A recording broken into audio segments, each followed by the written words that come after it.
British Advanced Pain Clinic, Noppimayam Surgery Duram. For appointments 9155515563. Welcome to crime diaries. ఈ వారం మన guest 2010 police officer.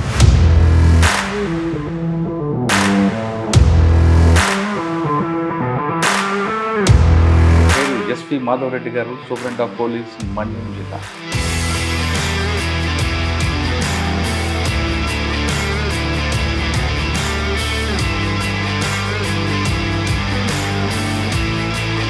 Madhav Reddy గారు by ఛాన్సా by చాయిసా యూనిఫామ్ తీసుకోండి?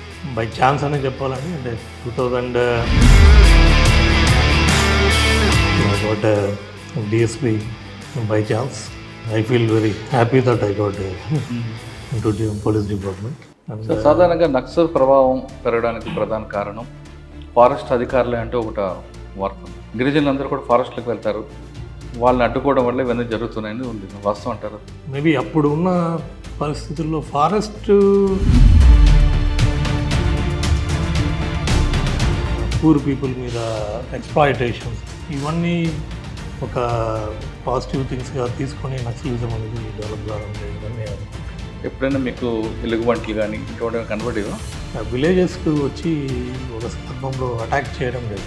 ఒక విలేజ్లో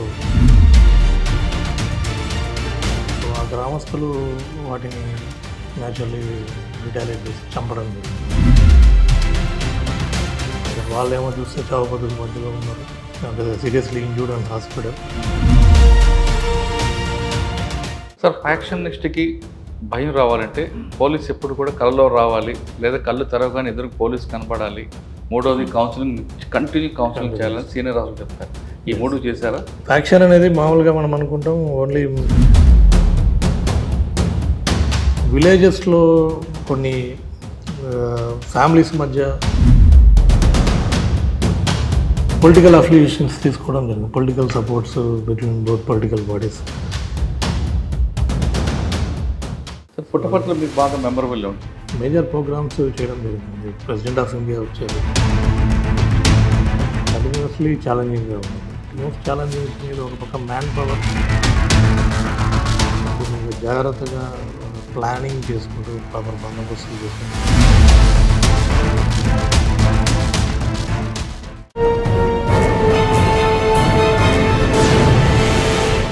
వెల్కమ్ టు క్రైమ్ డైరీస్. ఈ వారం మన గెస్ట్ 2010 పోలీస్ ఆఫీసర్. పేరు ఎస్పీ మాధవ్ రెడ్డి గారు, సూపరింటెండెంట్ ఆఫ్ పోలీస్, మన్యం జిల్లా. మాధవ్ రెడ్డి గారు పుట్టపర్తి సత్యసాయి జిల్లాలో కూడా పనిచేసి ప్రజెంట్ పార్వతీపురం జిల్లాలో ఉన్న హెడ్ క్వార్టర్లో ఉన్నారు. ఆయన డిపార్ట్మెంట్లోకి వచ్చిన తర్వాత అప్పుడున్న ట్రెడిషనల్ క్రైమ్ తగ్గిందా, ఇప్పుడున్న సైబర్ క్రైమ్ ఛాలెంజ్ ఎలా ఫేస్ చేస్తున్నారు అనే విషయంతో పాటు మన్యం జిల్లాలో జరుగుతున్న క్రైమ్ని ఎలా కంట్రోల్ చేస్తున్నారు, ముఖ్యంగా గంజా అరికట్టడానికి ఏం చేస్తున్నారు, ఎక్కువగా యువకులు చిన్నప్పుడే ప్రేమించి పెళ్లి చేసుకున్న వాళ్ళని కౌన్సిలింగ్ చేయడం, ఆ పోక్సో చట్టంపై వాళ్ళకి అవగాహన కల్పించడానికి ఎటువంటి కార్యక్రమాలు చేపట్టారు విషయాన్ని మాధవ్ రెడ్డి గారు అనిపిస్తుంది. సార్ నమస్తే అండి. నమస్తే. మీకు ఎప్పుడో పుట్టపర్తిలో ఉన్నప్పుడు అడిగానండి, అప్పుడే నేను ఇప్పుడు వద్దులండి అన్నారు. అప్పుడే కొత్తగా వచ్చాను. సార్, ఈ పుట్టపర్తికి వెళ్ళే ముందు ఇక్కడ జరుగుతున్న కార్యక్రమం తీసుకుంటే ఎక్కువగా ఇక్కడ ఒకప్పుడు ఎఫెక్టెడ్ ఏరియా, ఇప్పుడు కొంచెం బాగా డ్రై అయిపోయింది. కానీ ఆ భావజాలం అయితే అక్కడక్కడ కనిపిస్తుంటుంది. ఆ భావజాలం వైపు యువత వెళ్లకుండా మీరు ఎలాంటి కార్యక్రమాలు చేపడుతున్నారు? రెండోది, ఒరిస్సా పక్కనే ఉంది కాబట్టి మీకు గంజా అక్కడ పండించిపోయినా ఆ ట్రాన్స్పోర్ట్ కారిడార్ కనిపిస్తుంటుంది, ఆ బ్రేక్ చేయడానికి మీరు ఏం చేస్తున్నారు? మూడో విషయం, ఎక్కువగా చిన్నపిల్లలు స్కూల్లో ఉన్నప్పుడు పిల్లలు ప్రేమించి పెళ్లి చేసుకోవడం, వెళ్ళిపోవడం, తర్వాత అది పెళ్లి వరకు వెళ్ళిన తర్వాత మీరు పోక్సో చట్టం పెట్టడం, జైలుకి పంపడం, అక్కడ వాళ్ళ పేరెంట్స్ మధ్య క్లాష్ రావడం, తర్వాత పేరెంట్స్ మీద వెళ్ళిన తర్వాత ఇటీవల ఒక అబ్బాయి సూసైడ్ కూడా చేసుకున్నాడు. అటువంటి రిపీట్ కాకుండా ప్రజల్లోకి అవగాహన కల్పించడానికి ఏం చేస్తున్నారు? ఈ మూడు కార్యక్రమం విషయం చెప్పే ముందు మాధవ్ రెడ్డి గారు బై ఛాన్సా బై చాయిసా యూనిఫామ్ తీసుకోండి? యూనిఫామ్ బై ఛాన్స్ అనే చెప్పాలండి. అంటే 2007 నోటిఫికేషన్ అండ్ 2009లో గ్రూప్ 1. సో గ్రూప్ 1లో I got DSP by chance, but I feel very happy that I got into the police department. So నా నేపథ్యం అండి, నాది నేటివ్ వచ్చి కడప జిల్లా. మై ఫాదర్ ఆయన బ్యాంక్ మేనేజర్గా రిటైర్డ్ అయ్యారు. ఎస్వి రమణారెడ్డి. తల్లి విజయలక్ష్మి గారు, she is a housewife. So I have a wife Uday Sanja and ఇద్దరు పిల్లలు, పాప హిరణ్య అండ్ బాబు అద్వైత్. ఓకే సార్, మీ బాల్యం అంతా కడపలో జరిగిందా? యా, నా ఇంటర్ వరకు నేను కడపలోనే చదివాను. దాని తర్వాత BSc agriculture Tirupati SV agriculture కాలేజ్లో చేశాను. దెన్ మన అగ్రి బిజినెస్ మేనేజ్మెంట్ కోర్సు ఒకటి బెంగళూరులో Indian Institute of Plantation Management I have done my PG diploma in agri business management. Then తర్వాత సివిల్స్ ప్రిపరేషన్కి అనేసి హైదరాబాద్ రావడం జరిగింది. దాంట్లో భాగంగా వేరియస్ ఎగ్జామ్స్ అంతా ప్రిపేర్ అవుతూ దెన్ ఫారెస్ట్ రేంజ్ ఆఫీసర్గా నేను సెలెక్ట్ అయ్యి ఒక 4 years I was in forest department. Yeah, ఇక్కడ సో నేను నిజామాబాద్ కామారెడ్డి సబ్ డివిజన్లో ఇందల్వాయి రేంజ్ ఆఫీసర్గా 2 years చేశాను. సో 2 years ట్రైనింగ్ 2006 నుంచి 2010 వరకు. ఓకే సార్, అక్కడ మీకు బాగా ఎక్స్పీరియన్స్ చెప్పండి. మీరు ఇంద్రవాయిలు చేశారు, ఇంద్రవాయిలు తర్వాత ఇటు గాంధారి, ఈ ఫారెస్ట్ అంతా మీకు కొట్టినపిండ. ఎస్, అక్కడ మీకు మెమరబుల్ చెప్పండి సార్. అంటే మీరు 2010లో చేశారా? కాదండి, అంటే 2006 batch forest range officer, but training అంతా అయిపోయి 2007 నుంచి 2010 వరకు. సార్ మూమెంట్ అప్పుడు ఉండేదా నక్సల్ మూమెంట్ ఆల్మోస్ట్ తగ్గింది. So that is also actually బాగా ఒకప్పుడు affected area. Even my range office ఏదైతే ఉందో ఇందల్వాయిలో అది 2 సార్లు అప్పుడు మావోయిస్టులు పెంచడం జరిగింది. దాన్ని డైలాబిటేటెడ్ బిల్డింగ్లో నేను నా ఆఫీస్ నిర్వహించడం జరిగింది. But forest job is a nice experience. So అంటే వృత్తిపరంగా both have seen policing and development of plantation, ఒక పక్క వైల్డ్ లైఫ్ కన్సర్వేషన్, దాని తర్వాత enforcement of wild life act కానీ, అండ్ ఫారెస్ట్ రిజర్వ్ ఫారెస్ట్ అన్నీ కూడా ఈ బౌండరీస్ అన్ని సర్వే చేయించి దాదాపు ఒక 5 రిజర్వ్ ఫారెస్ట్ నేను అప్పట్లో సర్వే చేయించి రీస్టోర్ చేయడం జరిగింది. బికాజ్ ఫారెస్ట్ బౌండరీస్ అనేటివి మన రెవెన్యూ బౌండరీస్ మాదిరి హద్దులు క్లియర్గా ఉండవు. ఎప్పుడో బ్రిటిష్ కాలంలో ఉన్న డాక్యుమెంట్స్ ఆధారంగా సర్వే చేయించి that was restore. So that is one happy thing. And సాధారణంగా నక్సల్ ప్రభావం పెరగడానికి ప్రధాన కారణం ఫారెస్ట్ అధికారులే అంటే ఒకట వార్త ఉంది. గిరిజనులందరూ కూడా ఫారెస్ట్లకు వెళ్తారు, వాళ్ళని అడ్డుకోవడం వల్ల ఇవన్నీ జరుగుతున్నాయని ఉంది. వాస్తవం అంటారు? సో అది మేబీ అప్పుడు ఉన్న పరిస్థితుల్లో ఫారెస్ట్ ఇది కంప్లీట్గా కారణం అని నేను చెప్పను. బికాజ్ ఒకసారి మనం చూస్తే మనకి నక్సలిజం ఏ విధంగా వచ్చింది అనేది ఒకసారి బ్రాడ్గా ఆలోచించాలి. As far as my knowledge is concern, land lords atrocities కానీ, భూస్వామ్యవాదం, అపార్ట్ ఫ్రమ్ ఫారెస్ట్ ఇష్యూసే కాకుండా ఈ పూర్ పీపుల్ మీద ఎక్స్ప్లాయిటేషన్స్, ఇవన్నీ ఒక పాజిటివ్ థింగ్స్గా తీసుకొని నక్సలిజం అనేది డెవలప్ కావడం జరిగిందని నేను అనుకుంటున్నాను. వేరియస్ ఇష్యూస్ వర్ అవన్నీ కూడా కాలక్రమేణా గవర్నమెంట్ డిఫరెంట్ వేస్లో డెవలప్మెంట్ పరంగా కావచ్చు, వెల్ఫేర్ స్కీమ్స్ పరంగా కావచ్చు, అండ్ చట్టాల పరంగా కావచ్చు. For example land titling act కానీ, భూములు పంచడం, ఇవన్నీ కూడా వేరియస్ మెథడ్స్లో answered this social problems, and that's why there is no relevance of Naxalism now. Sir మరి ఫారెస్ట్ నుంచి వాళ్ళ మీరు కాకి మార్చారు? రెండు కాకినే, రెండు కాకే, కానీ అది వేరే వేరు కదా. అందులో లాఠీ ఉంటుంది, ఇందులో లాఠీ ఉంటుంది. Yeah, there also part of policing is there. But then again started preparing group 1 2007లో మళ్ళీ నోటిఫికేషన్ పడినప్పుడు. దెన్ జాబ్ చేస్తూనే నేను ఐ వాజ్ ప్రిపేరింగ్ ఇందల్వాయిలో అదే రేంజ్ ఆఫీసర్గా జాబ్ చేస్తూ I was preparing and selected for this. So then one scale up 2010లో join అయ్యాను. సార్ ఒకసారి మనం వెనక్కి వెళ్తే మీరు నైట్ బీట్ ఆఫీసర్ చేసి ఉంటారు ఫస్ట్లోనే ఫారెస్ట్లో.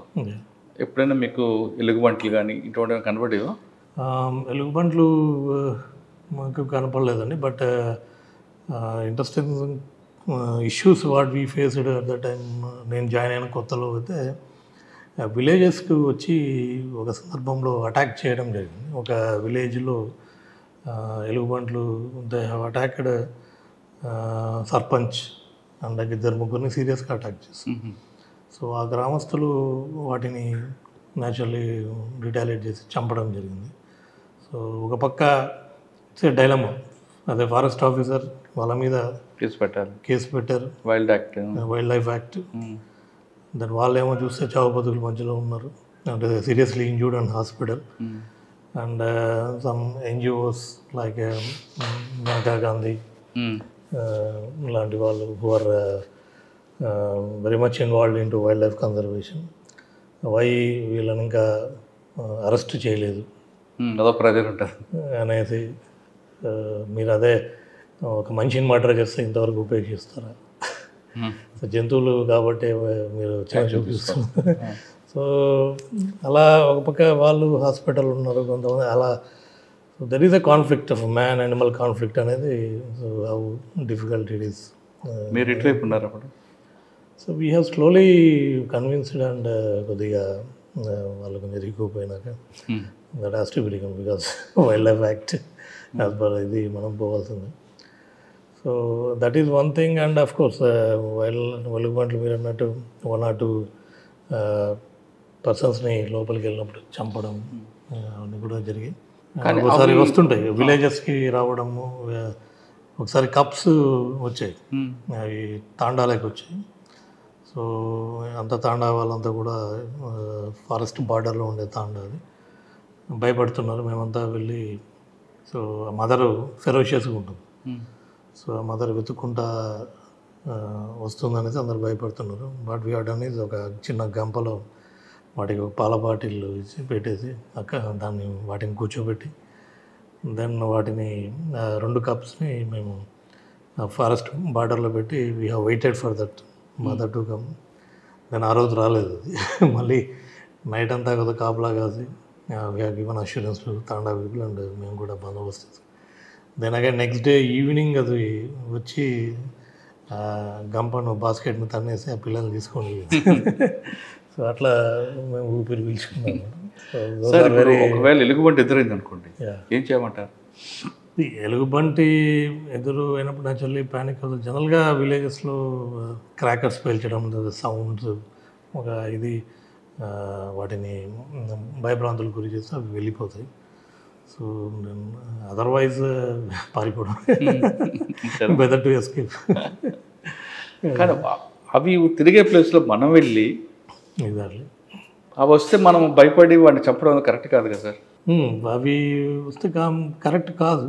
సో బట్ కొన్ని సందర్భాల్లో అంటే జనరల్లీ హ్యూమన్ టెండెన్సీ కొద్దిగా ప్యానిక్ అవ్వడం, అవి కూడా ప్యానిక్ అయ్యి అటాక్ చేయడం, వాటికి కూడా ప్రాణభయం ఉంటుంది. వాటికి ప్రాణభయంతో అవి అటాక్ చేయడం, లేకపోతే ఒకసారి తల్లి పిల్లల కోసం రావడం, ఫెరోషియస్ ఉండడం, ఈ కైండ్ ఆఫ్ దీంట్లో ఈ ఎక్కువ ఏమవుతుందంటే మనకి ఈ సమ్మర్లో ఎక్కువ ఈ వాటర్ కోసం వెతుక్కుంటా wildlife they come out of the forest.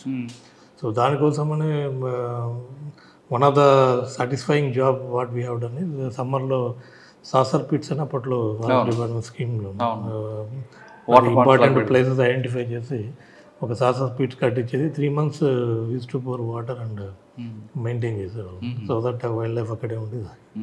In spite of all these ఒకసారి వస్తుంటాయి. సార్ 2008లో వన్యప్రాణుల నుంచి మనుషుల్లోకి వచ్చారు మీరు. Nice experience. ఫస్ట్ పోస్టింగ్ అది షాద్నగర్, అప్పుడు ఉమ్మడి మహబూబ్ నగర్ జిల్లా, షాద్నగర్ సబ్ డివిజన్. ఎవరండి ఫస్ట్ మీకు? సో ఫస్ట్ వచ్చి లక్ష్మీరెడ్డి గారు ఉండేవారు. సో ఆయన తర్వాత నాగేంద్ర కుమార్ సార్. ఎవరండి? Nagendra Kumar, retired IG, retired ఏపీలో. షాద్నగర్లో మీకు ఏం ఛాలెంజ్ వచ్చిందండి? డిఫరెంట్ క్రైమ్ కనిపిస్తుంది. మహబూబ్ నగర్ జిల్లాలో Shadnagar is border to Hyderabad, border area. So initially my first posting కొంత ఈ అన్నోన్ డెడ్ బాడీస్, అది డంపింగ్ యార్డ్ కదా కైండ్ ఆఫ్ ఉండేది. సో ఎక్కడో మర్డర్ చేస్తారు. యా. సో అవి కూడా కొన్ని సెక్సువల్ జెలసీస్, అంటే they have one night stand sex kind of, otherwise they have affairs ఉండేది.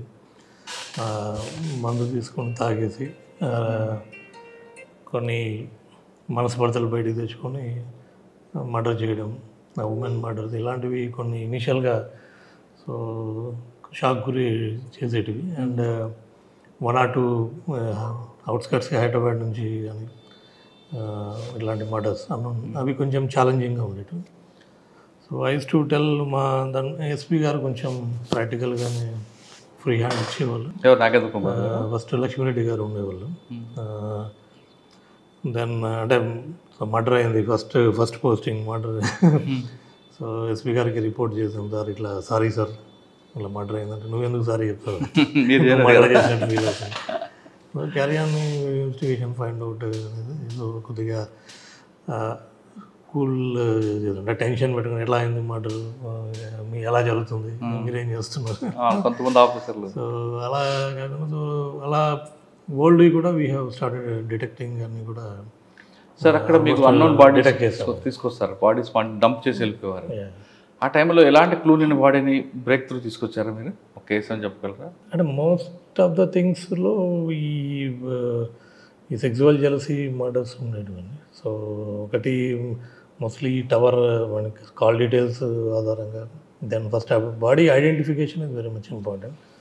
వన్స్ బాడీ ఎవరిది ఏంటి అనేది ఐడెంటిఫై అయితే మనకి సో వాళ్ళు ఎవరితో కాంటాక్ట్లో ఉన్నారు, వారికి ఎవరితో యాక్టివిటీస్ ఉన్నాయి అనేది we can easily get it.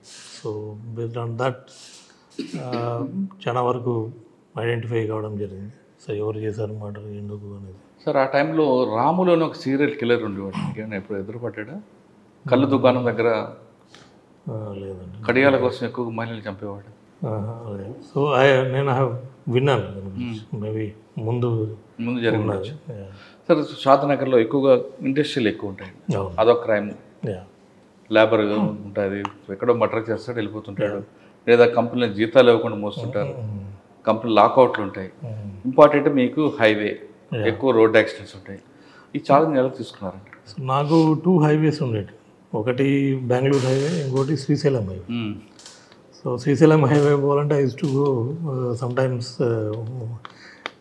Overall ఎక్కేసి మళ్ళీ అటుకు వెళ్ళాం ఏమన్నా విఐపీస్ వెళ్ళేటప్పుడు. సో ఎక్కువ మీరు అన్నట్టు నేషనల్ హైవేస్ కొత్తలో ఎస్పెషల్లీ బాలానగర్ సైడ్ అంతా కూడా రోడ్ యాక్సిడెంట్స్ ఫ్రీక్వెంట్గా జరిగేటివి. So use to put flexible stoppers పెట్టి, సో దట్ అంటే పర్మనెంట్ ఐరన్ బ్యారికేడ్స్ పెడుతుంటే అవి గుద్ది కొంచెం యాక్సిడెంట్ కావడం జరుగుతుంది.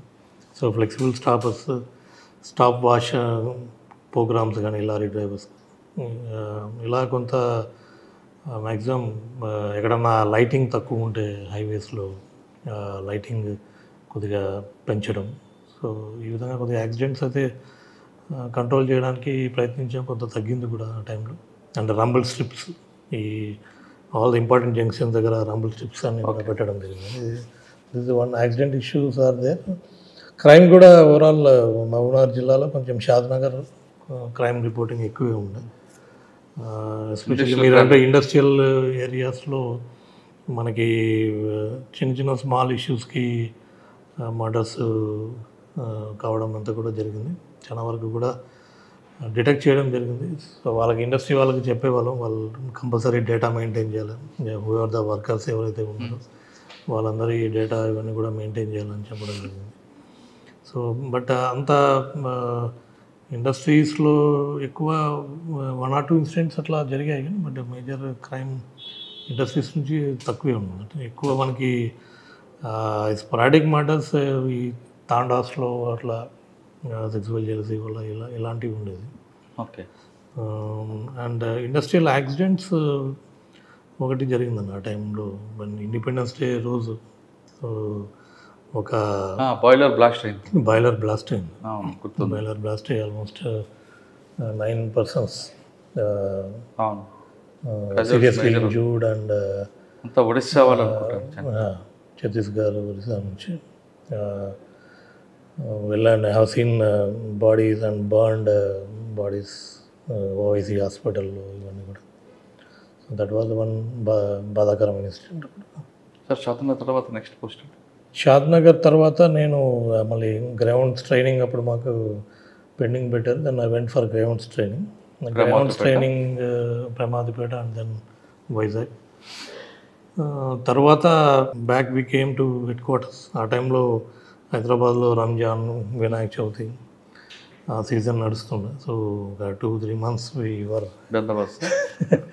బందోబస్తులకి ఉన్నాయి. Old city Ramzan festival and then Ganesh, సైబరాబాద్లో గణేష్ అండ్ దెన్ అదంతా అది అయిపోయినాక సడన్గా విజయనగరంలో ఈ సమైకాంధ్ర ఉద్యమంలో భాగంగా ల్యాండ్ ఆర్డర్ ప్రాబ్లం ఎక్కడండి? విజయనగరం. ఓకే, వస్తా ఇంటి మీద దాడి. సో దానికి అగైన్ వీఆర్ కాల్డ్. అక్కడే బందోబస్తు అదొక 15 days, అంటే ఒక 3-4 days. దెన్ సిరివానోత్సవం వరకు కూడా కంటిన్యూ. ఇవన్నీ బందోబస్తు లేక then again I was even posting Nirmal ఎస్డిపిఓగా. నిర్మల్ ఏముంది సార్ మీకు ఛాలెంజ్ ఉందా, మెమరబుల్ ఉందా? నిర్మల్ మీకు బైన్సా సపరేట్ సబ్ డివిజన్ అయింది అప్పటికి. అర్లియర్ నిర్మల్ సబ్ డివిజన్లో ఉండే. నిర్మల్ మహారాష్ట్ర మహారాష్ట్ర కొద్దిగా కల్చర్ వస్తుంది బార్డర్ కదా. వెరీ నైస్ పర్సన్, పీస్ఫుల్, కొంచెం కమ్యూనలీ సెన్సిటివ్. నిర్మల్కి వచ్చేది కొంచెం కమ్యూనలీ సెన్సిటివ్. బైన్సా సైడ్ కొద్దిగా అగ్రెసివ్గా ఉంటారు. బట్ నిర్మల్ కొంచెం నవాబ్ స్టైల్లో ఉంటారు అంతా కదా. బట్ కొంత ఫ్లేరప్ అవుతుంది. సో అదొకటి. Otherwise Nirmal is by and large peaceful area.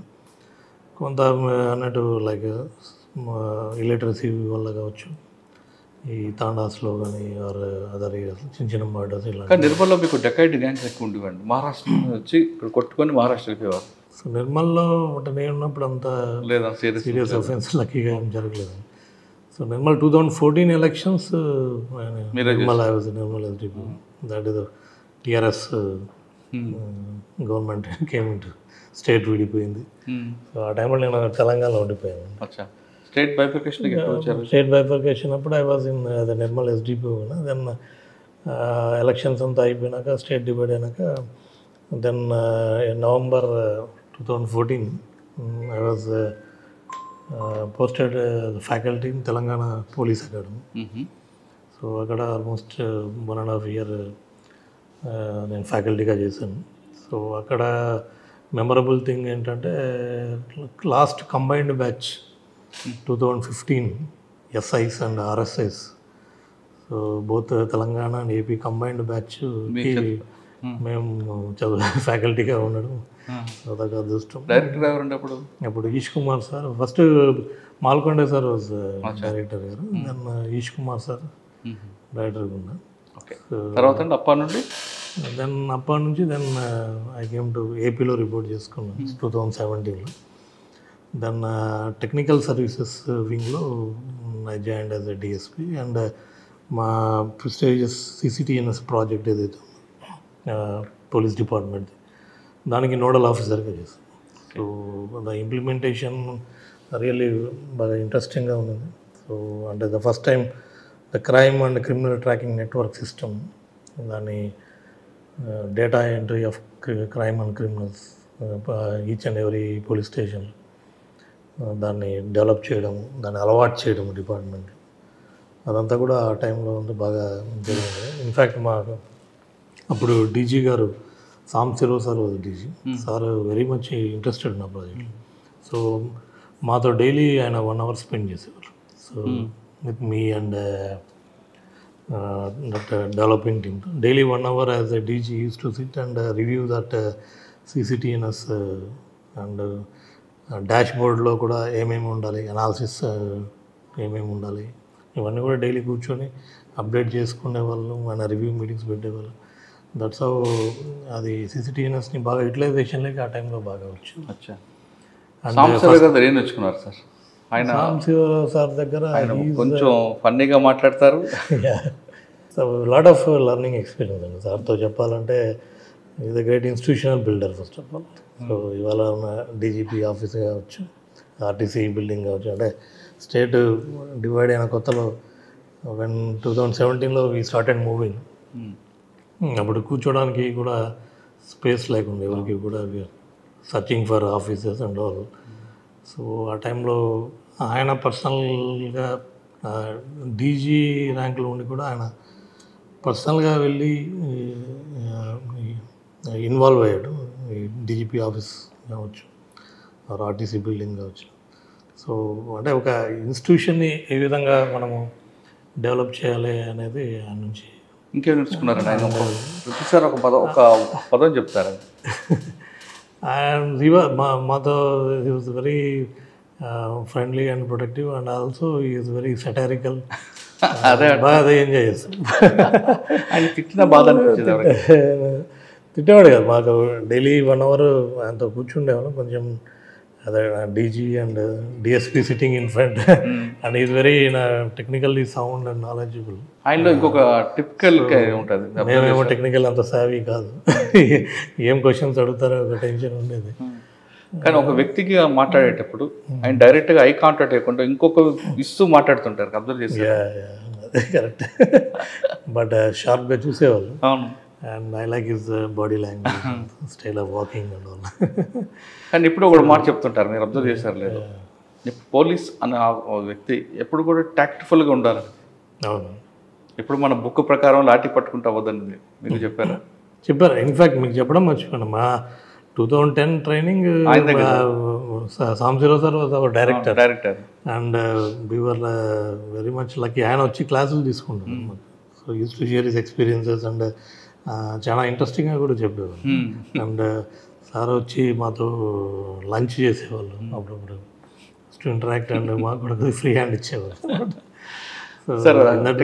We have a great connection with Sambasivarao sir. So technical తర్వాత మీరు సో టెక్నికల్ సర్వీసెస్లో దెన్ 1 year చేశాక then again Atmakur, Kurnool district ఎస్డిపిఓగా నేను చేరాను. సో 1 year అది చేశాను. దెన్ ఆత్మకూరు, శ్రీశైలం, శివరాత్రి. అక్కడ ఒక 2 వ్యక్తులు ఎదురుపడ్డారు మీకు. ఎవరండి? బైరెడ్డి రావడం తక్కువే. దట్ సిద్ధార్థ రెడ్డి, దట్ అతను యూస్ టు కమ్ అండ్ వాళ్ళకి. అండ్ ఈయన శివానంద రెడ్డి గారు ఆ టైంలో టీడీపీ గవర్నమెంట్ ప్రభుత్వం. సో అది కొద్దిగా అక్కడ ఛాలెంజెస్, పొలిటికల్ ఛాలెంజ్ అవి ఉండేవి. కానీ 2 బలమైన వ్యక్తులు కదండి, ఆ ఇష్యూని ఎలా మీరు షార్ట్అవుట్ చేసేవారు? ఒకటి, నేను with regard to law and order issue ఏది కూడా టాలరేట్ చేసేవాళ్ళం కదా. అంటే ఏది కూడా లా అండ్ ఆర్డర్లో మనము మొమాటానికి పోయి అది వదిలేస్తే అది పెద్దగా అవుతుంది. So use to convince. అటువంటిది యాంటిసిపేట్ చేసి ఏదన్నా చేస్తుంటే వీ ట్రై టు ప్రివెంట్ చేస్తాం. కానీ శివానంద రెడ్డి గారు ఆల్రెడీ ఎక్స్పర్ట్ పోలీస్ ఆఫీసర్ కదా, ఆయన కొంచెం అంటే శివానంద రెడ్డి గారు ఎప్పుడు అంటే లైక్ అజిటేషన్ మోడ్ కానీ ఇంకో లేకపోతే అటాకింగ్ మోడ్ అనేది ఆయన నుంచి ఎప్పుడు లేదు. సో ఇతను ఐ థింక్ అప్పటికి కొత్తగా వస్తున్నాడు. But he have the issues initially in Kurnool its. Then ఈయన బైరెడ్డి రాజశేఖర్ రెడ్డి వచ్చేవాడు కాదు. బట్ ఫ్యాక్షన్ గ్రామాలు ఉండేటివి, అవి కొంచెం వీఆర్ రెగ్యులర్లీ మానిటరింగ్. ఫ్యాక్షన్ నెక్స్ట్కి భయం రావాలంటే పోలీస్ ఎప్పుడు కూడా కళ్ళలో రావాలి, లేదా కళ్ళు తెరవగానే ఎదురు పోలీస్ కనపడాలి. మూడోది కౌన్సిలింగ్, కంటిన్యూ కౌన్సిలింగ్ చేయాలని సీనియర్ ఆఫీసర్ చెప్తారు. ఈ 3 చేశారా? వీ ఐడెంటిఫై ఫ్యాక్షనిస్టులు అంటే అప్పటికీ కొద్దిగా చెప్పాలంటే వాస్తవంగా అంతకుముందు ఉన్నంత లేదు, తగ్గింది. ఎవరైతే విలేజెస్లో ఇంకా ఫ్యాక్షన్ అనేది మామూలుగా మనం అనుకుంటాం ఓన్లీ ఒకరిద్దరు మెయిన్ లీడర్స్ మధ్య ఉన్నది, వాళ్ళు రెచ్చగొడితే పోయి అటాక్ చేయడం, వీళ్ళు రెచ్చగొడితే అనేది కొన్ని ప్రాంతాల వరకు ఉండొచ్చు. కానీ but by and large faction అనే మనం మాట్లాడుకున్నప్పుడు అది బిట్వీన్ విలేజెస్లో కొన్ని ఫ్యామిలీస్ మధ్య అనేది ఫ్యాక్షన్ అనేది ఉంటుంది. ఒకరి ఫ్యామిలీ నుంచి ఒకరు అటాక్స్, మర్డర్స్ చేసుకోవడం. దెన్ వాళ్ళలోనే కొద్దిగా లీడర్ స్థాయి వ్యక్తులు ఉంటారు. అదర్వైజ్ కామన్ మ్యాన్ ఫ్యామిలీస్ ఉండేటివి ఉంటాయి. సో వాళ్ళను ఫ్యాక్షన్ అనేదానికి నాట్ విలేజ్ లెవెల్లో ఎవరైతే ఇటువంటి ఫీలింగ్స్ ఉన్నాయో సో వాళ్ళని మనం మానిటరింగ్ చేసుకుంటూ కంట్రోల్ చేసుకుంటాం. సో ఈ ఫ్యాక్షనిజంలో వచ్చేసరికి ఏమైందంటే ఇనీషియల్గా అది కాంపౌండ్ వాల్ కూడా ఉంటుంది, లేకపోతే పొలం తగాదా ఉంటుంది. సో దానిలలో ఒకరినొకరు చంపుకోవడం ఇనీషియల్గా అవుతుంది. సో లేటర్ ఆన్ ఏమైంది, దానికి పొలిటికల్ అఫిలియేషన్స్ తీసుకోవడం జరిగింది, political supports between both political parties. ఆ పొలిటికల్ టర్న్ ఇవన్నీ అయిపోయి కొంచెం పెద్దగా కావడం. సో ఆ విధంగా ఫ్యాక్షనిజం ఉండేది. బట్ బై అండ్ లార్జ్ ఇప్పుడు అది అంతా కూడా తగ్గిందండి. ఆత్మకూరు నెక్స్ట్ దాన్ని ఆత్మకూరు నుంచి అదే అడిషనల్ ఎస్పీగా ప్రమోట్ అయ్యి దాన్ని కర్నూలు అడిషనల్ ఎస్పీగా అక్కడే పోస్టింగ్ ఇవ్వడం జరిగింది. ఇప్పుడున్న మా డిఐజీ గారు is our SP Gopinath Reddy గారు. దాని తర్వాత ఫకీరప్ప గారు ఉన్నారు. అంటే కరోనా టైం మీదే? లేదండి. సో నేను కరోనా వచ్చింది, నేను ఐ వాజ్ ఫకీరప్ప గారు వచ్చాక then 3 months then I move to Vijayawada additional DCP traffic. Okay, ఇక్కడ నుంచి వచ్చేసి సో ఆల్మోస్ట్ నేను ట్రాఫిక్లో ఎంతకాలం 7-8 months I was there additional SP admin Kurnool. Then traffic additional DCP traffic I was there almost 6 months. Then దాని తర్వాత I was ADC to governor 2 years. ఎవరైనా మన విశ్వభూషణ్ హరిచందన్. సో కొత్త ఫస్ట్ గవర్నర్ అంటే separate governor to AP. So ఆయనకు అంటే మా DG గారు ఇప్పుడు గౌతమ్ సవాంగ్ సార్ వెళ్తావా అని అడిగారు. సో నేను థాట్ ఓకే. అక్కడ ఏం వర్క్ ఉంటుంది సార్? ఎక్కువగా నిల్చోవడం అని అంటారు కదా, నిల్చోవడం వర్క్ ఉంటుందా? లేదంటే వచ్చిన మూమెంట్ గవర్నర్ గారి మూమెంట్ అంతా కూడా మీరు మానిటరింగ్ చేయడం ఉంటుంది? ఏముంటుందండి, ఏడీసీ జనరల్గా basically it's a colonial post. యాక్చువల్గా ఏడీసీ పోస్ట్ అనేది మనం చూస్తే ఈ గవర్నర్ జనరల్ అనే వ్యవస్థ ఉండేది, which is a military rank. So governor general became the president of India, civilian రావడం జరిగింది. బట్ దట్ మిలిటరీ లెగసీ ఇవన్నీ కూడా స్టిల్ దట్ ఈస్ దేర్. వెరాజ్ బ్రిటిష్ టైంలో ఈచ్ రీజన్లో గవర్నర్స్ ఉండేవాళ్ళు. సో ఆ గవర్నర్ వ్యవస్థ అలాగే కంటిన్యూ అయింది. బట్ సివిలియన్స్ గవర్నర్స్ ఉన్నారు. So that ADC use to continue. అంటే ఏడీసీ బేసికల్గా ఆయన మొత్తం ప్రోగ్రామ్ అపాయింట్మెంట్స్ కానీ, ఆయన సెక్యూరిటీ అండ్ టూర్ ప్రోగ్రామ్, ఆయన గవర్నర్ గారి అపాయింట్మెంట్స్ అన్నీ కూడా ఆల్ ఇన్ వన్ లాగా చూసుకోవాల్సి ఉంటుంది. సో అలాగే personal security come security officer and also monitoring the arrangements of the governor program, liaison with the district administration. ఇవన్నీ కూడా ఏడీసీనే చేస్తారు. Next so 2 years I was with governor. ఆ టైంలో కోవిడ్ వచ్చింది actually. So one challenging thing with ఇప్పుడు governor గారితో ఏంటంటే, నాకు సడన్లీ రాజ్భవన్ వాజ్ క్రియేటెడ్. అప్పటి వరకు ఏపీలో లేదు, రాజ్భవన్ లేదు. అప్పటి వరకు హైదరాబాద్లో నరసింహన్ సార్ వాజ్ గవర్నర్ గారు ఉండేవారు ఉమ్మడి రాష్ట్రానికి. So Raj Bhavan was in Hyderabad. So జనరల్గా ఏడీసీ ఒక మిలిటరీ, డిఫెన్స్ నుంచి ఒకరు, పోలీస్ నుంచి ఒకరు ఉండేది. సో నేను నేర్చుకోవాలంటే పక్కన ఆల్రెడీ ఒక హెల్పింగ్ హ్యాండ్ ఉండేది. So what are the protocols, what are systems ఇవన్నీ. ఇక్కడ వచ్చేళ్ళకి సడన్గా రాజ్భవన్ అనేది న్యూలీ ఎస్టాబ్లిష్. నాతో పాటు Mukesh Kumar Meena sir secretary to governor and నేను. సో మేము ముగ్గురమే ఫస్ట్ అపాయింట్ అయింది. సో ఎవ్రీథింగ్ సిస్టమ్స్, రాజ్భవన్లో సిస్టమ్స్ ఎస్టాబ్లిష్మెంట్ కానీ, ప్రోటోకాల్స్ కానీ ఇవన్నీ కూడా పక్కన చెప్పేవాళ్ళు ఎవరు లేరు. సో నేర్చుకొని తెలుసుకొని సో అవన్నీ ఎస్టాబ్లిష్ చేయడంలో ఆల్మోస్ట్ 6-7 months పట్టింది. కానీ ఇన్ఫ్రాస్ట్రక్చర్ కరెక్ట్ లేదు కదా, మీరు మరి ఎలా అవన్నీ లేదు. So that was one challenging. అంటే జనరల్గా otherwise any other ADC it was easy job. ఇప్పుడు హైదరాబాద్లో ఫర్ ఎగ్జాంపుల్ అనుకోండి, ఆల్రెడీ సిస్టమ్స్ ఎస్టాబ్లిష్ ఎప్పటి నుంచో ఉన్నాయి. సో దాంట్లో ఫ్లోలో ఉండేవాళ్ళు. బట్ ఇక్కడ లిటరల్గా ABCDs అన్నీ కూడా నేర్చుకోవాల్సి వచ్చింది. నేర్చుకోవడం కాదు, మీరు బెంచ్ టేబుల్ కూడా మీరు అన్నీ. సో మీనా సార్ అండ్ నేను involve, including letter heads of governor, files of the governor, అవి ఏ విధంగా కొనుక్కోవాలి, ఎలాంటివి ఉండాలి, ఇవన్నీ కూడా యాజ్ ఇట్ ఈస్ డిజైన్ చేసి ఎస్టాబ్లిష్ చేయడం. And every one other than we 3 people మీద అందరూ అవుట్సోర్సింగ్లో ఎంప్లాయ్ చేశారు. సో కానీ అక్కడ financial problem వన్ ఇయర్ పట్టిందండి. కాదు సార్, మీకు ఫైనాన్షియల్ ప్రాబ్లం కూడా ఉండేది. Financial it took 3 months for getting GO అన్నారు. ఇనిషియల్ హికప్స్ ఉండేది, దాని later slowly. So 1 year almost పట్టింది. ఈ లోపల మళ్ళీ కోవిడ్ వచ్చింది. సో కోవిడ్లో priority task was to see that honourable governor ఈ సేఫ్ అన్నారు. సో కోవిడ్ ప్రోటోకాల్స్ స్ట్రిక్ట్గా పాటించి ఆయన కంప్లీట్గా ఐసోలేషన్లో పెట్టి ఇవన్నీ కూడా. So that was one challenging task. So otherwise I had a nice experience. Next అక్కడ నుంచి నేను విజిలెన్స్ ఆర్వీఓ గుంటూరు విజిలెన్స్ డిపార్ట్మెంట్లో అక్కడ ఎంతకాలం? Almost 1.5 year, more than 1 year 7 months చేశాను. దెన్ అక్కడ ఉన్నప్పుడే got conferred to IPS and first charge జిల్లా ఎస్పీగా అక్కడ నుంచి. ఫస్ట్ బాబా గారు రాష్ట్రాలు తీసుకున్నారు ఎస్పీ ఐపీఎస్. సార్ అక్కడ ఏంటంటే బాబా గారు లేకపోయినా ఆయన వైబ్రేషన్స్ ఉంటుంది పుట్టపర్తిలో. ఎయిర్పోర్టు ఉన్నా లేనట్లు ఉంటుంది కానీ ఉంటుంది అక్కడ.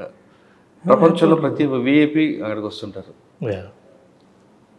కేవలం నవంబరే కాకుండా మిగతా అన్ని రోజులు కూడా వస్తుంటారు. ఒకసారి బాబా గారు ఉన్నప్పుడు ఉన్న రియల్ ఎస్టేటు బాబా గారు లేనప్పుడు పడిపోయింది. కానీ మళ్ళీ వాళ్ళందరూ రావడంతో రియల్ ఎస్టేట్ కేసులు కూడా పెరుగుతుంటాయి. అన్నిటికన్నా ఇంపార్టెంట్ ఆంధ్రప్రదేశ్లో ఫైనాన్షియల్గా ఉన్న డిస్ట్రిక్ట్ ఏదంటే సత్యసాయి జిల్లా వస్తుంది. సో అది కొంతవరకు నిజమే అండి. లైక్ అంటే బట్ బాబా గారు చనిపోయినాక కొంత this what ever real estate or flow of disability కొంచెం తగ్గింది. అగైన్ డిస్టిక్ ఫామ్ అయినాక బట్ డిసిబుల్స్ కాకుండా other people relating to district administration రావడం జరుగుతుంది. రియల్ ఎస్టేట్ ఇష్యూస్ అంత బై అండ్ లార్జ్ తక్కువే ఉంది.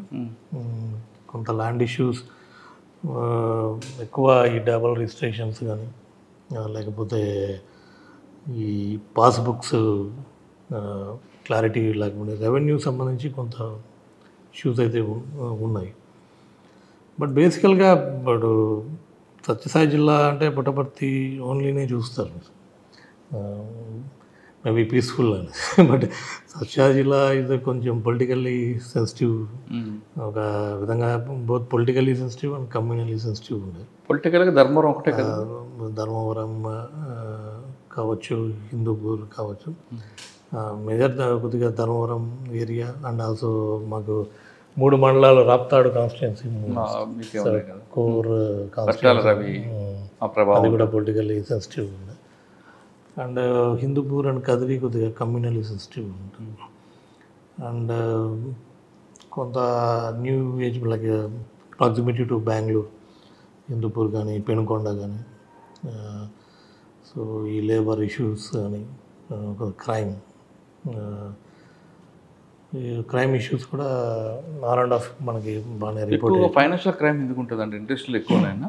ఫైనాన్షియల్ క్రైమ్ అంటే వాట్ ఈస్ హ్యాపెనింగ్ అంటే ఓవరాల్గా ఇన్ జనరల్ ఏమవుతుంది అంటే, ఈ one thing is land rates ఎక్కువ పెరగడము, వీటికి అడ్వాన్సులు పే చేయడం, దే డోంట్ హానర్ రిజిస్ట్రేషన్స్, అది కైండ్ ఆఫ్ ఒకటి ఉంది అంటే హ్యూజ్ లెవెల్లో అట్లాంటివి cheating cases. Then wrong registration, double registration or fake registrations, ఇలాంటి ఇష్యూస్ జనరల్గా వస్తుంటాయి. So this is one area where police cannot completely prove చేయడం. ఒక చీటింగ్ జరుగుతుందని తెలుసు, చీటింగ్ చేశారని తెలుసు, వాళ్ళని ముద్దాయి మీద ఛార్జ్షీటు ప్రాపర్ ఎవిడెన్స్తో బిల్డప్ చేసి వారిని మనం శిక్ష పడేలాగా చేయడం అనేది ఈ మధ్య అంటే this is the one area wear cheating అనేది ఎక్కువైపోయింది. దీంట్లో వారిని ముద్దాయిల్ని శిక్ష పడేలాగా తీసుకుపోయి ప్రాపర్ ఎవిడెన్స్తో ప్లస్ లాస్ అయిన అమౌంట్ని రికవర్ చేయడం అనేది ఒక బిగ్ ఛాలెంజ్ ఉంది పోలీస్. సార్ కథర్ మీద మీ ఫోకస్ ఏంటంటే, ఎందుకంటే ఒకప్పుడు కథర్లో అమ్మాయిలంతా హ్యూమన్ ట్రాఫికింగ్ ఎక్కువ ఉంటుంది, అది క్రమేపీ తగ్గింది. Yeah. కానీ కొంచెం స్మెల్ అంతా కనిపిస్తుంటుంది. సో కదిరి కొంచెం అటు సైడ్ ఉన్న ఏరియాస్ అందరం గతంలో పావర్టీ కారణంగా దిస్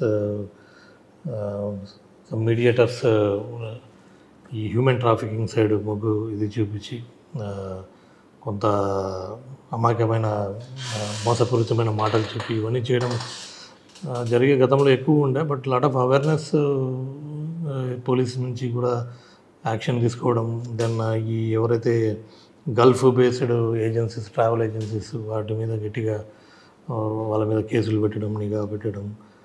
దెన్ ఎన్జిఓస్ ఆల్సో కూడా గుడ్ వర్క్ చేశాయి ఇక్కడ. Then lot of awareness programmes ఇవన్నీ కనెక్ట్ చేయడం వల్ల and of course some developmental అవకాశాలు ఇవన్నీ ఇవ్వడం వల్ల ఆ సమస్య ఇప్పుడు తగ్గింది భయంగా. సార్ పుట్టపర్తిలో మీకు బాగా మెమరబుల్ ఉంటుంది కేసు కానీ, లేదంటే మీకు బాగా హార్ట్ టచ్ ఉన్న ఎపిసోడ్ కానీ? ఉన్న 10 years I have major programmes చేయడం జరిగిందండి. ప్రెసిడెంట్ ఆఫ్ ఇండియా వచ్చారు ఆశ్రమ్కి. Then prime minister has visited 3 places. అంటే పుట్టపర్తి ఎయిర్పోర్ట్లో ఉండి లేపాక్షి వెళ్ళడం and then that one national academy for customs ఒకటి ఉంది, దాని ఇనాగరేషన్. ఇప్పుడు ప్రైమ్ మినిస్టర్ బందోబస్తు అది ఛాలెంజింగ్ ఉంది. దెన్ ఆఫ్ కోర్స్ సీఎం గారి ప్రోగ్రామ్స్, సీఎం గారి ప్రోగ్రామ్స్ అండ్ ఎలక్షన్ ఇయర్ కాబట్టి lot of hectic activity was there. Then ex CM ఈ బస్సు యాత్రలు ఇవన్నీ కూడా కంటిన్యూస్లీ ఛాలెంజింగ్గా ఉన్నది. So main as SP most challenging thing ఇది ఒక పక్క man power. We have a shortage of man power. ఉన్న మ్యాన్ పవర్తో, ఉన్న రిసోర్సెస్తో కంటిన్యూగా జాగ్రత్తగా ప్లానింగ్ చేసుకుంటూ, ప్రాపర్ బందోబస్తులు చేసుకుంటూ, ఎక్కడ కూడా ఏది యాంటీబాడీ ఇన్సిడెంట్ జరగకుండా సక్సెస్ఫుల్గా లాట్ ఆఫ్ ప్రోగ్రామ్స్ ఇప్పుడు అంతా కూడా చేయడం జరిగింది. సార్ మీరు 3 చేశారు, ప్రైమ్ మినిస్టర్ది, ప్రెసిడెంట్ది ప్రోగ్రామ్స్ చెప్తున్నాడు, కస్టమ్స్ దీంట్లో కూడా రిలీజెస్ ఉంటుంది. అక్కడ 2 రాజకీయ పార్టీలు ప్రభావం చూపిస్తుంటుంది. ఆ 2 పార్టీలకి మీరు బ్లూ బుక్ ప్రకారం ఫాలో అయ్యారా, లేదు ఆ ఒత్తిడికి ఏమైనా మీరు? As per prime minister programme ఇది కన్సర్న్ బ్లూ బుక్ మనం ఫాలో కాకపోయినా ఫాలో అయ్యేటట్టు కంపల్సరీ ఎస్పీజీ. దాంట్లో ఇదేం లేదు, ఏదో ప్రెసిడెంట్ ప్రోగ్రామ్ కావచ్చు, ఏదో ప్రైమ్ మినిస్టర్ గారి ప్రోగ్రామ్ కావచ్చు, as per blue book compulsory follow కావాల్సింది. Our duty is to ensure that everything security measures అన్నీ కూడా బ్లూ బుక్ ప్రకారం జరుగుతున్నాయా లేవా. And time to time SPG వాళ్ళు కూడా మానిటర్ చేస్తూ వాళ్ళు కొన్ని సూచనలు ఇస్తుంటారు, అవన్నీ కూడా పక్కాగా చేస్తారు. సార్ సాధారణంగా ప్రైమ్ మినిస్టర్ బందోబస్తు వచ్చింది అనుకోండి, వాళ్ళ స్టేజ్ ఎప్పటిలోకి హ్యాండ్ ఓవర్ చేసుకుంటారండి? 48 hours, 24 hours? అంటే ప్రాక్టికల్గా చూస్తే మనకి స్టేజు ఇవన్నీ కూడా మనకి ముందు రోజు ఆల్మోస్ట్ ముందు రోజు maybe up to 12 hours back వరకు కూడా కొన్ని ప్రిపరేషన్స్ జరుగుతుంటాయి. సో ఇన్ఫ్యాక్ట్ నేను చెప్పిన ఆ ప్రోగ్రాంలో నాసిన్ దీంట్లో కూడా they use to entire night morning వరకు కూడా చేస్తున్నారు. సో దే హ్యావ్ అది యాక్సెస్ ఇచ్చేసి ఇది చేస్తారు. సో బేసికల్గా ఈ D-4 అంటే మాకు ఏమంటే విఐపీ వచ్చే 4 hours before security will be taken over the SPG police అందరూ. D-4 కంపల్సరీ ఉంటారు. Compulsory stage outer periphery outer cordons అంతా కూడా మనం state is the responsibility of including traffic, helipad బందోబస్తు కానీ, ఎన్ రూట్ అన్నీ కూడా కంపల్సరీ మేజర్ స్టేట్ పోలీస్ చూసుకోవాలి. వాళ్ళ గైడెన్స్ ఉంటుంది. బై అండ్ లార్జ్ ఏంటంటే 4 hours బిఫోర్ ఎవ్రీథింగ్ స్టెరైల్గా పెట్టుకోవచ్చు. ఓకే సార్, పుట్టపర్తి తర్వాత ట్రాన్స్ఫర్లో Parvathipuram. Elections successful elections was a great experience. Politically sensitive ఉన్న తరంలో ఎలక్షన్స్ కూడా as per election commission guidelines ప్రకారం బాగా ఎటువంటి ఇన్సిడెంట్ జరగకుండా చేసామనే సాటిస్ఫాక్షన్ అయితే మాకు. కానీ మీ పక్క జిల్లాలో ఎలక్షన్ కమిషన్ కొంతమంది ట్రాన్స్ఫర్ చేసింది, మీరు ఆ ప్రభావం పడలేదా? ఉన్నదండి. So we are all on the ఏమంటారు, we are all on tenterhooks, always ఒక ఏమీ జరగకుండా చూసుకోవాలి అనే ఒక వాతావరణంలో ఎలక్షన్స్ అన్ని నడిపించారు. సో ఆ విధంగా కూడా మేము డైలీ లోయర్ ర్యాంక్స్లో అంతా కూడా మానిటర్ చేసుకుంటూ ఎటువంటి ఇన్సిడెంట్స్ కానీ ఏదైనా చిన్నది ఎనీ ఇన్సిడెంట్ రిపోర్ట్ అయినా కూడా కేసు కట్టడం, వాటి మీద ఇమ్మీడియట్ యాక్షన్ తీసుకోవడం, ప్రివెంటివ్ మెజర్స్ అవన్నీ కూడా తీసుకోవడం జరిగింది. పీస్ఫుల్గా ఎలక్షన్ అయిపోయింది. Yeah next election after election ఇక్కడికి వచ్చారు. ఎస్ ఇక్కడ రాగానే వచ్చింది పార్వతీపురం. ఒకప్పుడు నక్సల్గా ఎఫెక్ట్ ఏరియా, ఇప్పుడైతే లేదు. కానీ దాని స్మెల్ ఏదో కొంచెం కొంచెం అక్కడక్కడ కనిపిస్తుంటుంది. సో బేసికల్లీ పార్వతీపురం మన్యం జిల్లా మనకి చూస్తే విజయనగరం నుంచి మనకు కొంత భాగము, మరి శ్రీకాకుళం నుంచి కొంత భాగం ఈ జిల్లా ఫామ్ కావడం జరిగింది. ఈ టువర్డ్స్ మనకి western part of Vizianagaram and Srikakulam, Orissa border ఉంటుంది ఈ జిల్లాకి. సో మీరు అన్నట్టు ఒకప్పుడు ఇదంతా కూడా నక్సల్ ప్రభావిత ప్రాంతం కాదు. ఇప్పుడు ప్రజెంట్ ఇది లెగసీ డిస్ట్రిక్ట్గా దీన్ని కేటగరైజ్ చేయడం జరిగింది. సో లెగసీ డిస్ట్రిక్ట్ అంటే మనకి లాస్ట్ 6-7 ఇయర్స్ నుంచి కూడా ఎటువంటి ఇన్సిడెంట్ మావోయిస్ట్ సంబంధించి ఎటువంటి ఇన్సిడెంట్స్ కూడా ఏమీ లేవు. సో అందుకని దీన్ని లెగసీ డిస్ట్రిక్ట్లో మనం పెట్టుకోవడం జరిగింది. కాకపోతే కమ్యూనిస్టు భావజాలాలు కొంత ఈ ప్రాంతంలో ఉన్నాయి. కమ్యూనిస్టు పార్టీ ఫ్రంట్ లైన్ ఏవైతే ఉన్నారో వాళ్ళకు కొంత యాక్టివ్గానే ఉన్నారు. ఈ ట్రైబల్ సమస్యల గురించి కానీ ఏదైనా పబ్లిక్ సంబంధించిన ప్రాబ్లమ్స్ ఏమైనా ఉంటే communist party is active here. But Naxal సంబంధించి యాక్టివిటీస్ని అయితే కూడా కంటిన్యూగా మానిటర్ చేస్తున్నాము. ఎక్కడ కూడా అటువంటి యాక్టివిటీస్ అయితే ఇప్పటివరకు ఏం రిపోర్ట్ కాలేదు. బట్ మేమైతే సర్వేలెన్స్ అయితే అవన్నీ కూడా పెట్టుకోవడం జరుగుతుంది. గతంలో ఉన్నట్లు నాగావళి దళం మూమెంట్ ఉందంటారు ఇక్కడ? లేదు. ఈవెన్ దళాల మూమెంట్ ఈ జిల్లా నుంచి 100 కిలోమీటర్స్ అవుతలే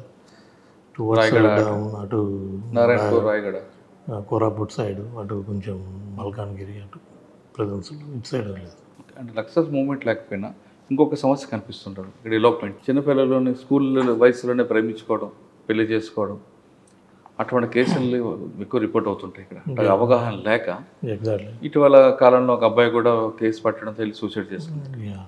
సో ఇది మనము చట్టం పరంగా చూసుకుంటే we have a POCSO act, prevention of sexual offences and childrens సంబంధించి.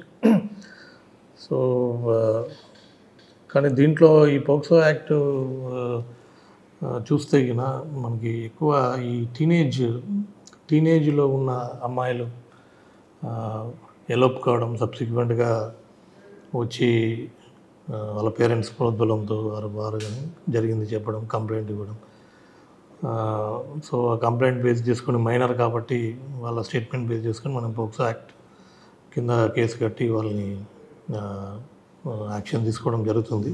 ఎవరైతే అక్యూజ్డ్ ఉన్నారో అక్యూజ్లో కూడా కొంతమంది వాళ్ళు మైనర్స్ ఉన్నారు, కొంతమంది just crossed their minor age కాబట్టి మేజర్ లైక్ 18-19 ఇయర్స్ అలాంటి కేసుల్లో కొంత మేము అవేర్నెస్ మహిళా పోలీసు ద్వారా మేము డైరెక్ట్గా అండ్ ఇన్వాల్వింగ్ మహిళా పోలీస్ ప్రతి స్కూల్స్లో కూడా కాలేజెస్లో కూడా అది చెప్పడం జరుగుతుంది. సో పోక్సో యాక్ట్ కట్టడం వల్ల ఒకటి, సో అంటే అమ్మాయి ఫ్యామిలీకి కానీ వాళ్ళకు అమ్మాయికి కూడా ఇబ్బందిగానే ఉంటుంది. అంటే ఒక లైఫ్లో ఒక ఇన్సిడెంట్ లాగా, ఒక షాక్ లాగా వాళ్ళు చూస్తాం. అబ్బాయి లైఫ్ కూడా స్పాయిల్ అవుతుంది. తెలిసి తెలియని వయసులో ఇవి మైనారిటీ తిరగముందు వీళ్ళు ఇటువంటి చర్యలకు దిగడం వల్ల వాళ్ళ ఎడ్యుకేషన్ కావచ్చు, వారి యొక్క ఫ్యామిలీ డిస్టర్బ్ కావడం జరుగుతుంది. ఇవన్నీ కూడా కంటిన్యూస్ అవేర్నెస్ ప్రోగ్రామ్స్ మేము క్రియేట్ చేస్తున్నాం. మొన్న ఒక అబ్బాయి సూసైడ్ చేసుకున్నాడండి, ఆ కేసు స్టడీ చెప్పండి. అది బాధాకరం అండి. సూసైడ్ యాక్చువల్గా అంటే ఇప్పుడు చనిపోయినాడు కాబట్టి డీటెయిల్గా బ్రాడ్గా చెప్పగలను. సో ఈ వాజ్ ఇన్వాల్వ్డ్ ఇన్ ఒక 10th క్లాస్ అమ్మాయి, 14 ఇయర్స్ ఉన్న అమ్మాయి, అదే ఊరికి చెందిన అమ్మాయితో అదే బెదిరించి కొంత హ్యాడ్ ఏ సెక్సువల్ కాంటాక్ట్ అమ్మాయితో పలుమార్లు ఇతను సెక్సువల్ ఇంటర్కోర్స్ చేయడం జరిగింది. సో థ్రెటన్ చేసి కొంత ఇంటిమేట్ అమ్మాయి యొక్క ప్రైవసీ వీడియోస్ కూడా ఫొటోస్ తీసి షేర్ చేశాడు అనేసి షేర్ చేసి మళ్ళీ దాని మీద బెదిరించి ఈ had a sexual intercourse. So అది వాళ్ళ ఇంట్లో ఆ విషయం ముందు వాళ్ళ ఇంట్లో తెలిసి కంప్లైంట్ చేయడం జరుగుతుంది. సో దాంట్లో భాగంగా అబ్బాయికి తెలిసి ప్యానిక్ అయిపోయి అంటే సో దీంట్లో మల్టిపుల్ ఇష్యూస్ మీరు అన్నట్టు ప్రేమించడము కరెక్ట్గానే ఉండొచ్చు, కానీ దీంట్లో కొన్ని ఇప్పుడు రీసెంట్ సంఘటనలు మనం స్టేట్లో కూడా చూసుకుంటే కొంత ఏం జరుగుతుందంటే అదే రైట్ లాగా భావించి దాన్ని ఇష్టం వచ్చినట్టు లైక్ ఫర్ ఎగ్జాంపుల్ వీడియోలు తీయడము లేకపోతే బెదిరించడము. సో ఇవన్నీ కొంచెం వైలెంట్ పార్ట్లోకి వెళ్ళిపోతున్నారు. సో అది అదర్వైజ్ చట్టం ఏమని చెప్తుందంటే మైనర్ గారిని తెలిసి చేసినా తెలియక చేసినా యాజ్ పర్ లా ఇష్టపడినా కేసే. So that we have to go as per law. Then తెలిసాక అప్పటికి ఆ భయం లేకుండా ఆ చట్టం గురించి తెలియకనో మరి లేక ఎవరు ఏమన్నారనే ఫీలింగ్లోనూ ఇవన్నీ చేయడం లేదు. దెన్ వన్స్ సడన్లీ లైఫ్లో ఒక ప్యానిక్ సిచ్యువేషన్ క్రియేట్ అయిపోయి దానికి భయపడి ప్యానిక్ అయిపోయి దాన్ని కమిటింగ్ సూసైడ్స్ కొంతమంది రీసెంట్ ఇన్సిడెంట్లో మంది అలాంటివి జరిగాయి. కొంతమంది హీనియస్ అప్ టు మర్డర్స్ వరకు కూడా జరగడం ఇలాంటివి కూడా జరుగుతున్నాయి. సో బేసికల్గా అవగాహన అనేది దీంట్లో ముఖ్యం. సో క్రియేటింగ్ అవేర్నెస్ దీని మీద కంటిన్యూగా మేము పోక్సో సంబంధించి క్రైమ్ అగైనెస్ట్ ఉమెన్ సంబంధించి cyber crimes which is another upcoming crime major crime రాబోతుంది. సైబర్ క్రైమ్ సంబంధించి కూడా మేము కంటిన్యూస్ అవేర్నెస్ క్రియేట్ చేస్తున్నాం. అండ్ ఈ జిల్లాలో ముఖ్యంగా కొంత ఈ ఎన్డీపీఎస్ ట్రాన్స్పోర్టేషన్ అవి జరుగుతుంది. ప్లస్ ఎవరు కూడా గాంజా అండ్ ఈ డ్రగ్స్ బారిన పడకుండా కూడా పిల్లలు కాలేజెస్లో ఈ 3 ప్రోగ్రామ్స్ నేను ప్రయారిటీగా తీసుకొని కంటిన్యూస్ అవేర్నెస్ ప్రోగ్రామ్స్ కండక్ట్ చేస్తున్నాను. ఓకే సార్, ఇంకా లాస్ట్ క్వశ్చన్, ట్రాఫిక్ అనేది ఇక్కడ అవగాహన లేని వాళ్ళు చాలామంది కనిపిస్తుంటారు. చదువుకున్న వాళ్ళే ఉన్నారు కానీ అవగాహన లేదు. వాళ్ళని ఎలా మరి మీరు మోటివేషన్ చేసుకొస్తారు? సో ట్రాఫిక్ అనేది మనం చూసుకుంటే ఇది మీరు అన్నట్టు అవగాహన లేక కొంతమంది ఉంటే అవగాహన ఉండి కూడా అది పాటించడానికి బద్ధకం. ఫర్ ఎగ్జాంపుల్ ఒక రైట్ సైడ్ వెళ్ళాలి, యూటర్న్ చేసుకోవడానికి బద్ధకం. కొద్దిగా ముందుకెళ్ళి యూటర్న్ చేసుకోవడం రాంగ్ రూట్లో కొద్దిగా దూరమే కదా రాంగ్ రూట్లో వెళ్దాం. సో అది అవగాహన లేదా అంటే ఉంది. అండ్ హెల్మెట్ పెట్టుకోమని చెప్తున్నాం. హెల్మెట్ పెట్టుకోకుండా బైక్ యాక్సిడెంట్స్ మనం చూస్తే చాలామంది ప్రాణాలు కోల్పోవడం సీరియస్. ఈవెన్ మా మెన్ కూడా అన్ఫార్చునేట్లీ. సో అందరికీ కూడా ముందు పోలీసు వాళ్ళు మనం పెట్టుకోవాలనేసి కూడా మనం చెప్తున్నాం. ఇవన్నీ కూడా హెల్మెట్ పెట్టుకోవాలంటే బద్ధకం, షార్ట్ కట్ తీసుకోవాలనేది. సో ఇవి enforcement awareness is one part and enforcement is another part. So ఇది ట్రాఫిక్ సంబంధించిన యాక్సిడెంట్ సంబంధించి చూస్తే ఇవి ఒక ఎత్తు అయితే కొంత రోడ్స్ ఇంజనీరింగ్ డిఫెక్ట్స్ వల్ల కూడా కొంత రోడ్ స్పేస్ పెరగట్లేదు. అది being onset slowly is a challenging thing. And number of bikes కానీ కమ్యూటర్స్ కానీ ఎక్కువ కావడం. అండ్ రోడ్స్ మళ్ళీ మీరు అంటున్నారు రోడ్స్ వేస్తుంటే స్పీడ్ పెరుగుతుంది. లాట్ ఆఫ్ హైవేస్ వస్తున్నాయి, స్పీడ్ పెరుగుతుంది. మళ్ళీ ఆ స్పీడ్ కంట్రోల్ చేయడానికి మళ్ళీ మనము స్పీడ్ బ్రేకర్లు వేస్తే అదొక యాక్సిడెంట్ అవుతుంది. So we started Rumble strips వేయాలి. రంబుల్ స్ట్రిప్స్ అన్ని వేసుకుంటూ పోతే స్లో అవుతాడు అనేది. ఈ speed guns, speed limit, it's all continuous challenge పోలీస్కి, ముఖ్యంగా police department is the continuous challenge. Sir ఫైనల్గా చెప్పండి, పార్వతీపురం జిల్లా ప్రజలకి మీరు ఇచ్చే భరోసా ఏంటి? పార్వతీపురం మన్యం జిల్లా 3 ప్రధానమైన ఇష్యూస్ ఇందాక చెప్పినట్టు, ఒకటి ఈ గాంజా ఒరిస్సా నుంచి కొంత ట్రాన్స్పోర్టేషన్ అది జరుగుతుంది. సో దానికి మేము 24/7 చెక్ పోస్టులు పెట్టి అది వాటి మీద దృష్టి పెట్టాం, కంట్రోల్ చేస్తున్నాం. అండ్ ఐడి లిక్కర్ కొంత ఇది ఉన్నది, ఈ ఒరిస్సా బార్డర్ నుంచి ట్రాన్స్పోర్ట్ కావడము, ఇక్కడ కొంత ఇది చేయడం, దాని మీద కూడా అది కంటిన్యూగా అదంతా కూడా లేకుండా చేసేది ఒక గోల్ పెట్టుకున్నామండి. Then the upcoming new age crimes, cyber crime కానీ, సైబర్ క్రైమ్లో అగైన్ చీటింగ్, ఇది ఇన్బిల్ట్ అదంతా కూడా cheating, but media is cyber.